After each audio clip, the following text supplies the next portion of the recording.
Vamos vía telefónica con el profesor de Relaciones Internacionales, Jesús López Almejo, como todos los viernes. Profe, te saludo con mucho gusto. Buenas tardes.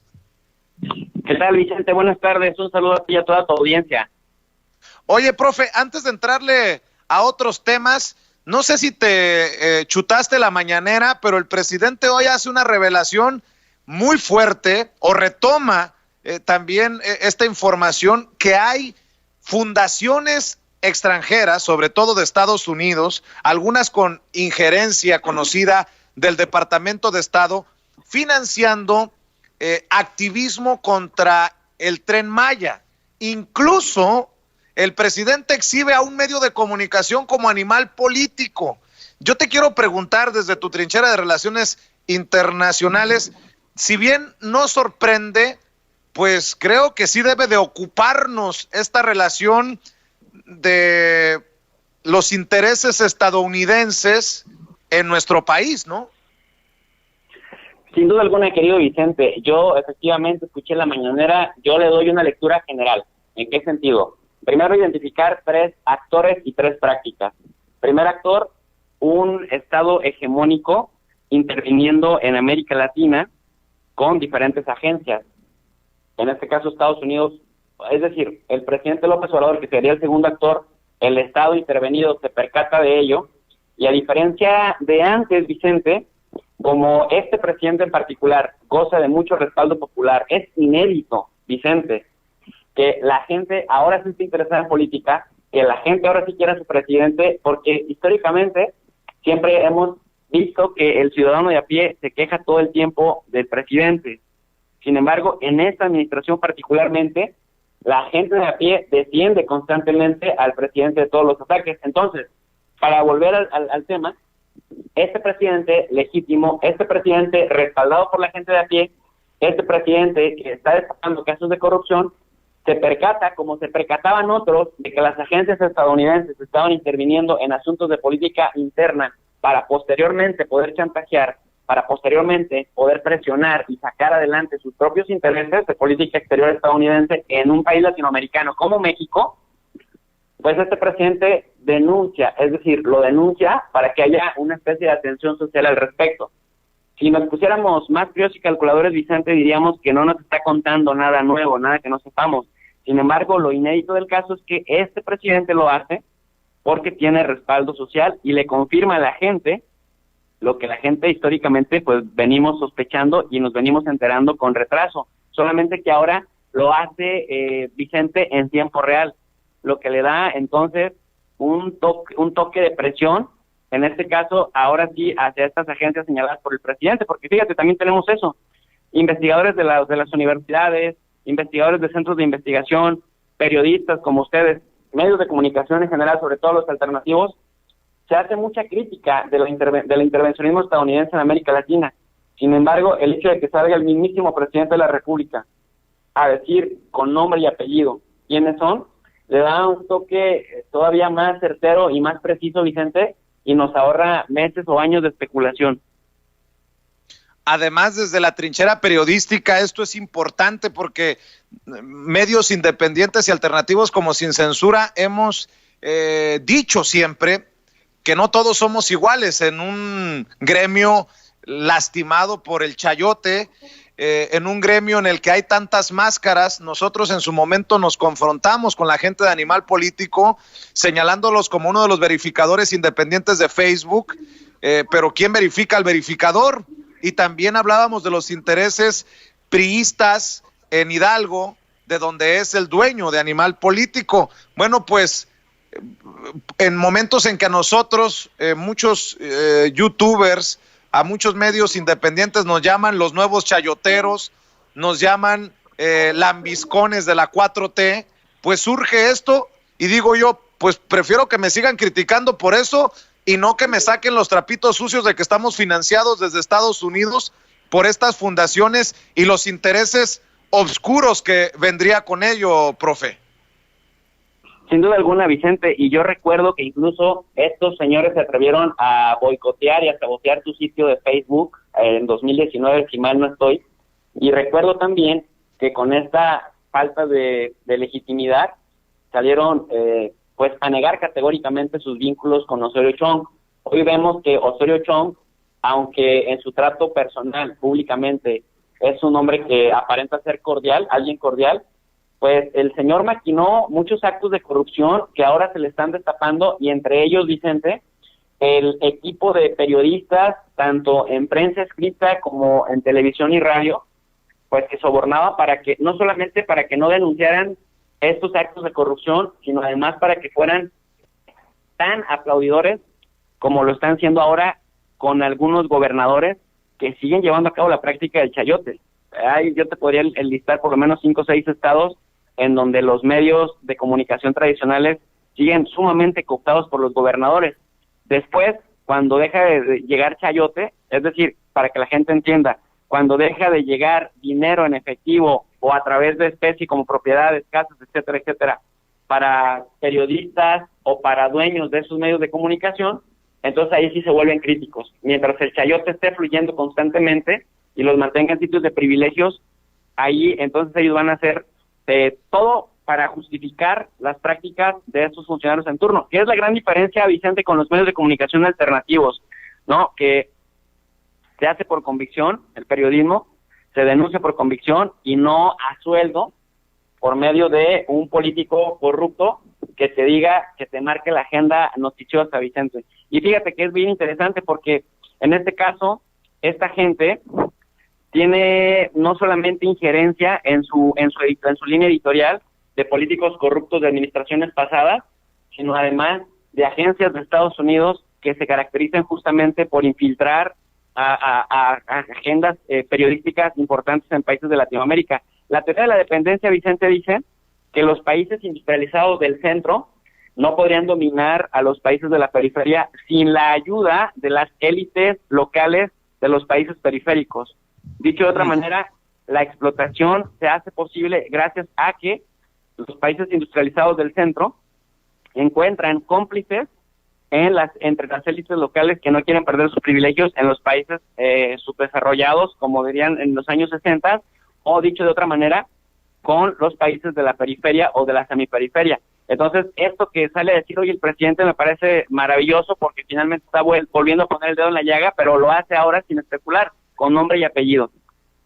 Así es, mi querido profesor Jesús López Almejo. También algo que le preguntaron al presidente, si se iba a posicionar por el uso de su imagen en los spots de Donald Trump o en la campaña de Donald Trump, algo que me parece ridículo. Pues, ¿qué tendría que decir el presidente Andrés Manuel López Obrador a algo que está ocurriendo en pleno proceso electoral? Y te veía que opinabas en redes sociales, profe. Lo que pasa, querido Vicente, que históricamente, por lo menos de cuando yo le he dado seguimiento, por lo menos en los debates presidenciales, en los debates dentro de las campañas electorales para la presidencia de los Estados Unidos, desde cuando llegó Bill Clinton hasta el año 2020, que es cuando yo personalmente le he dado seguimiento como estudioso de las relaciones internacionales, México casi no figura o figura muy poco o figura negativamente en los debates y en las campañas electorales de Estados Unidos. Históricamente nuestra élite, entre comillas, académica, porque luego ya te contaré toda la corrupción que hay también en la academia, de profesores que salen como autores en libros que no publican, o en artículos de investigación que no investigan y que tampoco escriben ellos, pero ponen allá a sus becarios a que hagan el trabajo y finalmente son ellos los que andan después parándose el cuello con trabajo ajeno. Bueno, estos reclamaban que históricamente México casi no aparecía en los debates y en las agendas de los partidos demócratas y republicanos en Estados Unidos. Decían, es que para Estados Unidos, América Latina y particularmente México siempre es irrelevante. Pero ¿qué crees? Llega Andrés Manuel López Obrador, logra domar a la fiera a Trump, logra tener buenas relaciones. Yo personalmente no me imaginaba que el presidente López Obrador, yo sí alcanzaba a comprar el cuento de los chayoteros de que eran antagónicos López Obrador y Donald Trump en un principio, en 2016 y después en 2018, decía, ¿cómo va a ser posible que estos hombres empaten? López Obrador de origen humilde, de un pueblito allá en el sur de México, en Tabasco. Donald Trump, magnate neoyorquino, con casas en la Florida y con hoteles en todo el mundo. En la política, Trump, supremacista blanco, excluyente, discriminador de de la migración, López Obrador, ¿no? Incluyente, con una visión social, primero los pobres. ¿Sabes cómo podían empatar? ¿Cómo podían tener una agenda parecida? Bueno, López Obrador se ganó el respeto y la admiración de Trump, y eso todo lo atestiguamos en el viaje que hizo a la Casa Blanca.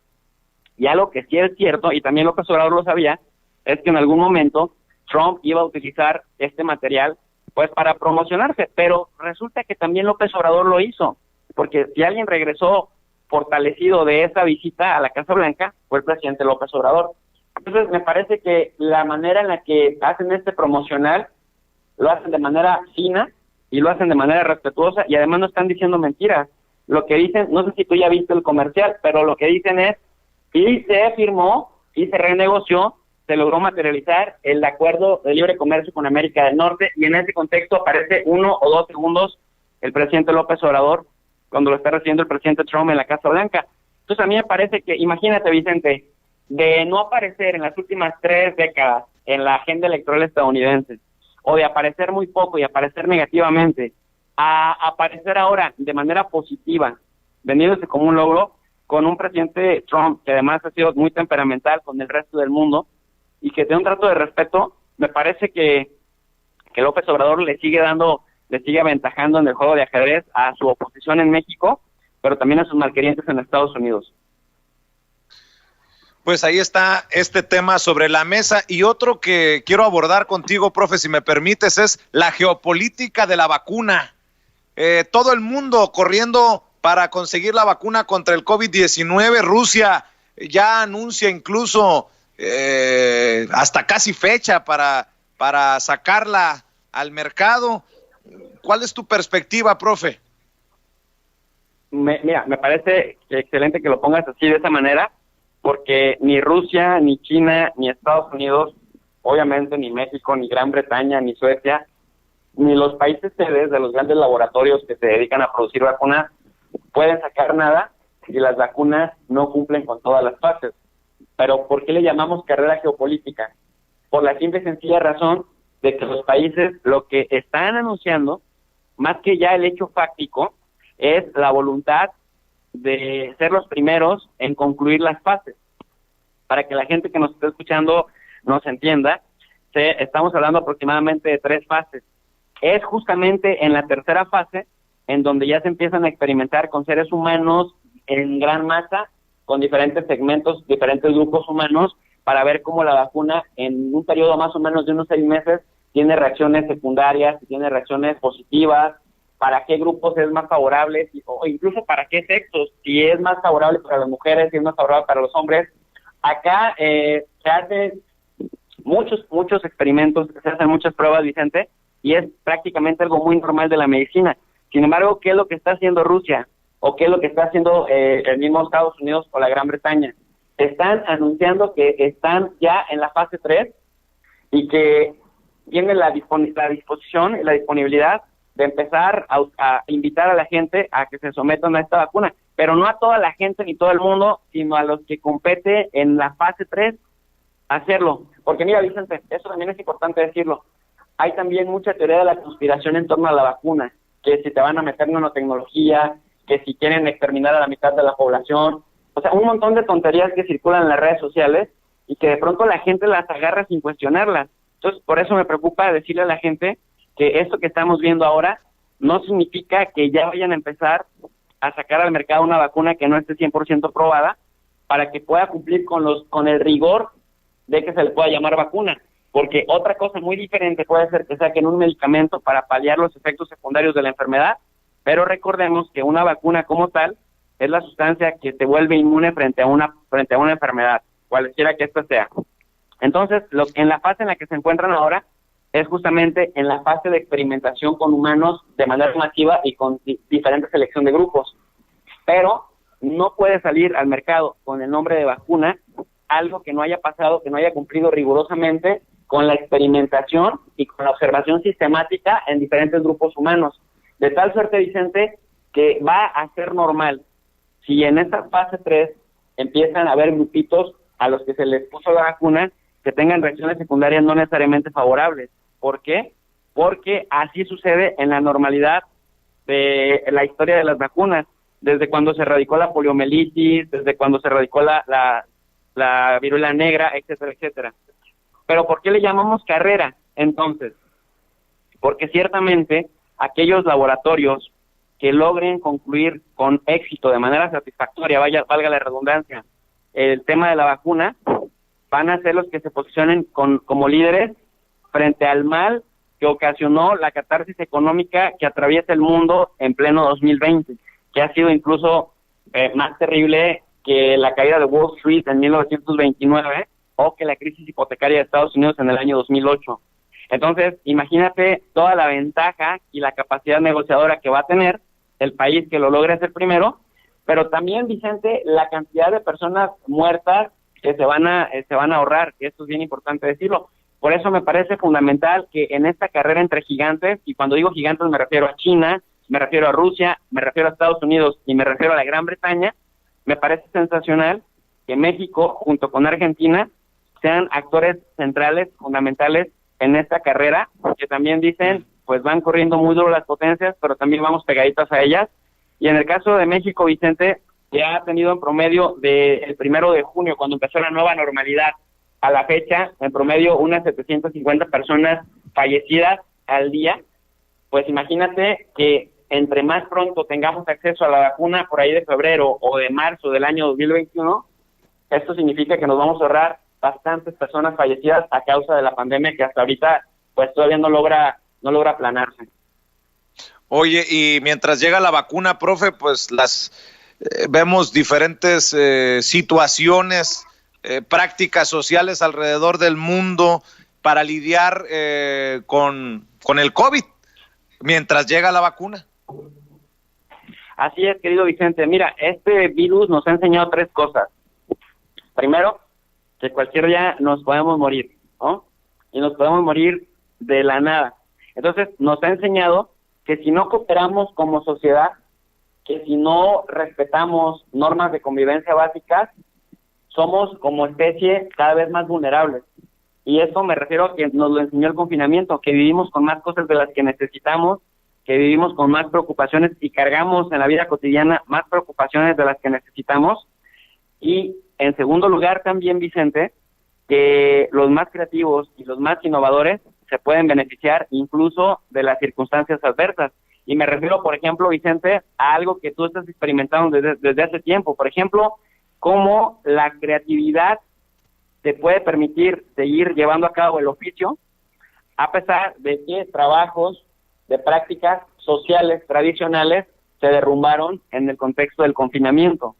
Y me refiero justamente a, por ejemplo, Amazon, Netflix, ustedes, por ejemplo, en los medios de comunicación, cómo a través de las plataformas lograron llegar a más personas. En cambio, quienes realizan prácticas tradicionales, pues sí vieron de alguna manera pues coartadas muchos de los negocios o muchas de las inversiones que habían hecho en impulsar algo, ¿no? En emprender algo. Entonces, ¿qué quiero decir con esto, Vicente? Pues invitar a la gente a que en ese contexto sean creativos y sean innovadores en el oficio que estén desarrollando, porque finalmente lo que pudimos ver más o menos al estilo darwiniano, Vicente, que literal aquellas especies, esto a nivel de darwinismo social, que más capacidad tienen para adaptarse a los entornos cambiantes, son las que sobreviven.